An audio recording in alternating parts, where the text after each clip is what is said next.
새로운 도약을 꿈꿉니다. 기사회생TV 김민수 변호사입니다. 빚 때문에 개인회생 알아보는 분들은 상담받기 전에 내가 뭘 준비해야 되는지 많이 궁금하시죠? 회생 신청할 때 필요한 서류에 대해서는 다른 영상에서 소개해드린 적이 있는데요. 오늘은 서류 말고 상담받기 전에 체크하고 가야 할 핵심 내용에 대해서 말씀드리겠습니다. 이걸 얼마나 정확하게 변호사 사무실에 전달하느냐에 따라서 내 사건의 진행 방향이 결정되기 때문에 상담 전에 미리 확인해 놓는 게 좋습니다. 그래서 저희 법무법인은 전화나 방문 상담을 할 때 사무실 매뉴얼에 따라 신청에 필요한 핵심 내용들을 꼼꼼히 물어본 다음에 이걸 토대로 사건을 진행하고 있는데요. 저희가 사전에 체크하고 있는 핵심 포인트들을 미리 오늘 영상에서 알려드릴 테니까 상담 전에 이것부터 한번 확인해 보세요. 그러면 여러분들의 회생 상담이 훨씬 더 쉬워질 겁니다.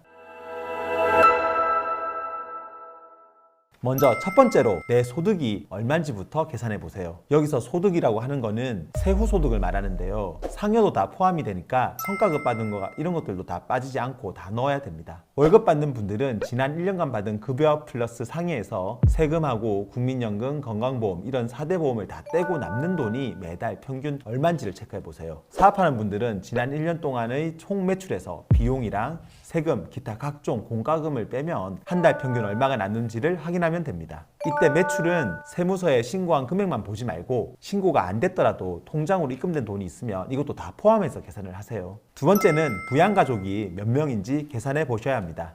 부양가족은 나도 포함이 되는 거니까 일단은 한 명으로 시작을 하고 미성년 자녀가 있으면 그 자녀도 부양가족으로 추가하세요. 배우자나 부모님은 실무상으로는 부양가족으로 인정이 잘 안 되니까 일단은 포함시키지 말고요. 미성년 자녀의 경우에는 배우자가 만약에 돈을 벌면 부양가족으로 인정이 오롯이 다 안 될 수도 있거든요. 예를 들어서 내 소득이 100이라고 했을 때 배우자가 130 이상을 벌면 미성년 자녀가 부양가족으로 인정이 전혀 안 되고 70에서 130 사이로 벌면 미성년 자녀의 수의 2분의 1, 반만 인정이 됩니다. 그리고 내 소득 기준으로 70보다도 더 배우자의 소득이 적으면 미성년 자녀 전부 다가 내 부양가족으로 인정이 됩니다. 예를 들면 미성년 자녀가 2명인데 내 월급이 300만 원이고 와이프 월급은 240만 원이다. 그러면 배우자 소득이 내 소득의 70%와 130% 사이에 있으니까 미성년 자녀 2명의 2분의 1인 1명만 나한테 인정이 돼서 나 포함 총 부양가족 수는 2명이 되는 겁니다. 세 번째로는 내 빚이 얼마인지를 확인해 보세요. 구체적이면 구체적일수록 좋습니다. 은행이나 캐피탈, 카드사, 그리고 개인 채무까지 채권자가 총 몇 명인지 그리고 각 채권자의 원금이자를 합한 총 빚이 얼마인지를 확인해 보시면 됩니다.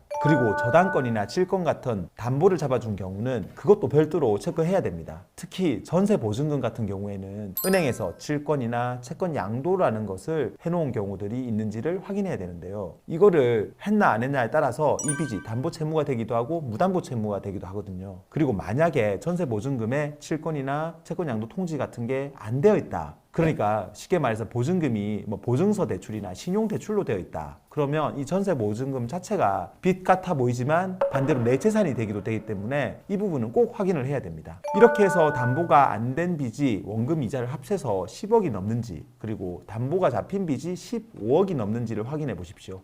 만약에 이거보다 더 많으면 개인회생 말고 다른 걸 해야 될 수도 있어요. 네 번째로는 빚이 왜 생겼는지를 체크해야 됩니다. 대부분이 생활비나 사업자금 그리고 돌려막기로 늘어난 경우인데요. 그거 말고도 배우자 빚 갚아주느라 생기기도 하고 주식이나 가상화폐 투자했다가 실패한 경우도 있습니다. 또 도박으로 돈을 날린 경우도 있고요. 빚이 왜 생겼냐에 따라서 회생 계획안을 짜는 전략이 달라지기 때문에 반드시 체크해야 되는 부분입니다. 그래서 상담할 때 이 부분은 속이지 말고 변호사에게 정확하게 이야기해 줘야 됩니다. 다섯 번째로는 현재 내가 가지고 있는 재산이 얼마인지도 확인해 보세요. 재산이라고 하면 보통 내 명의로 된 부동산, 그 다음 자동차, 보험 같은 걸 말하는데요. 부동산이나 자동차 같은 경우에는 KB 부동산 시세, 그리고 또 중고자동차 시세로 현재 가치를 확인하고 담보가 잡혀 있으면 현재 남아있는 담보 금액이 얼마인지를 꼭 체크해야 됩니다. 담보 같은 경우는 그 금액만큼은 재산 계산할 때 빠지기 때문에 재산에서 이 부분을 놓치면 안 됩니다. 보험은 보험 해약 환급금이라는 게 있는데 이게 뭐냐면 내가 보험 계약자로 된 보험을 지금 해약했을 때 보험사로부터 받을 수 있는 돈이거든요.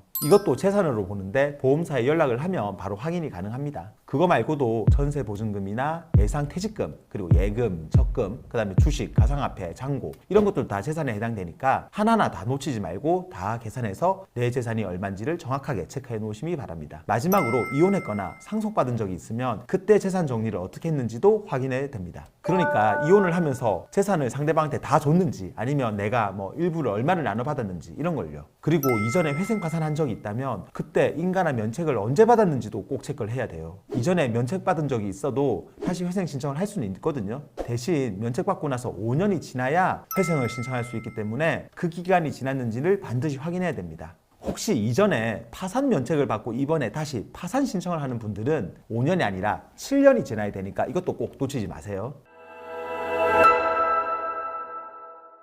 물론 오늘 알려드린 것 말고도 케이스마다 추가적으로 물어보는 질문들이 많습니다. 하지만 오늘 이야기 드린 것만이라도 꼼꼼하게 미리 준비하신다면 훨씬 더 정확한 상담을 받을 수가 있을 겁니다. 오늘 영상 도움되었다면 구독과 좋아요 부탁드리고요. 영상 보시고 궁금한 점 있으면 아래 댓글이나 저희 사무실로 연락 주시면 친절하게 답변 드리겠습니다. 다음에 또 더 좋은 주제로 찾아뵙겠습니다. 감사합니다.